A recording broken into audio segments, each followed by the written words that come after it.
Good evening, my friends. So, you want to learn to speak and understand English. You have had a long day. You are tired. Lay down in your bed, close your heavy eyes, and let's listen to a story while we slowly fall into the arms of the English language. Mrs. Packletide's Tiger, a short story by Saki. It was Mrs. Packletide's pleasure and intention that she should shoot a tiger. Not that the lust to kill had suddenly descended on her, or that she felt that she would leave India safer and more wholesome than she found it, with 1 fraction less of wild beast per million of inhabitants.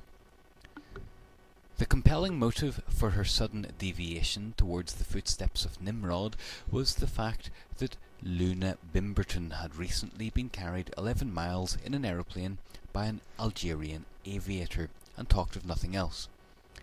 Only a personally procured tiger skin and a heavy harvest of press photographs could successfully counter that sort of thing. Mrs. Packletide had already arranged in her mind the lunch she would give at her house in Curzon Street, ostensibly in Luna Bimberton's honour, with a tiger skin rug occupying most of the foreground and all of the conversation. She had also already designed in her mind the tiger claw brooch that she was going to give Luna Bimberton on her next birthday. In a world that is supposed to be chiefly swayed by hunger and by love, Mrs. Packletide was an exception. Her movements and motives were largely governed by dislike of Luna Bimberton.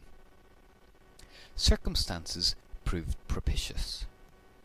Mrs. Packletide had offered 1,000 rupees for the opportunity of shooting a tiger without overmuch risk or exertion, and it so happened that a neighbouring village could boast of being the favoured rendezvous of an animal of respectable antecedents, which had been driven by the increasing infirmities of age to abandon game killing and confine its appetite to the smaller domestic animals.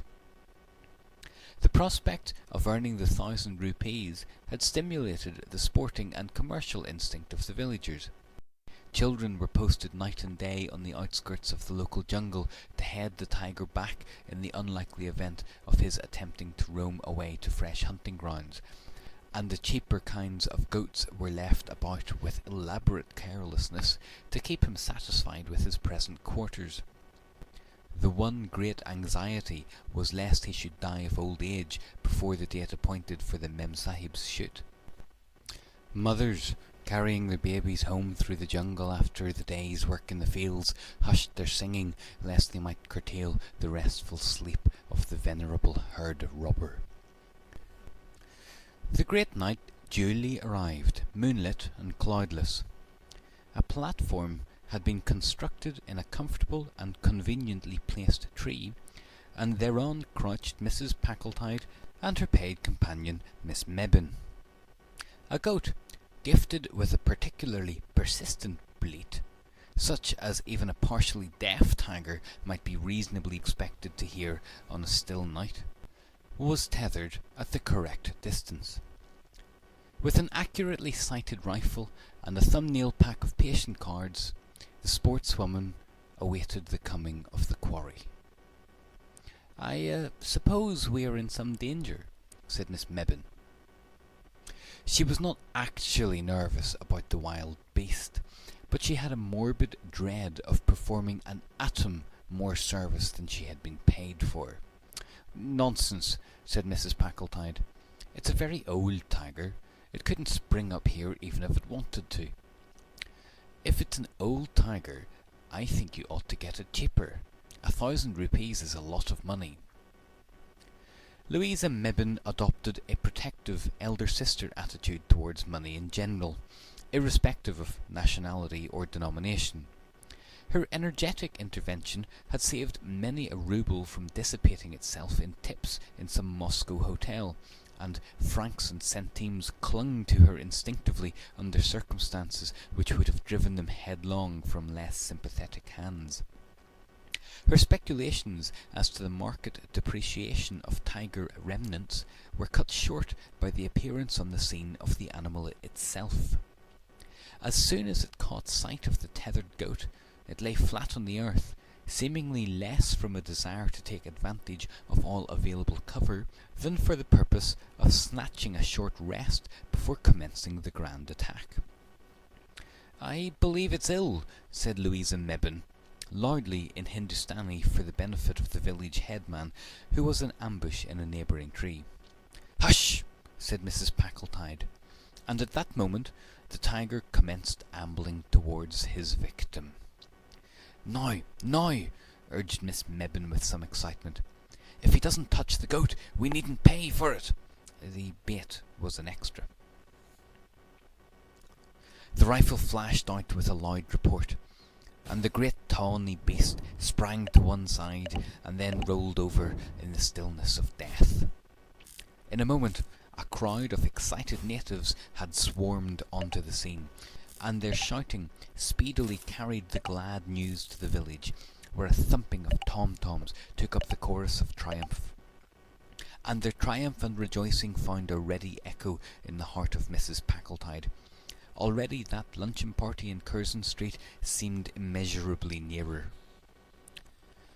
It was Louisa Mebbin who drew attention to the fact that the goat was in death throes from a mortal bullet wound, while no trace of the rifle's deadly work could be found in the tiger.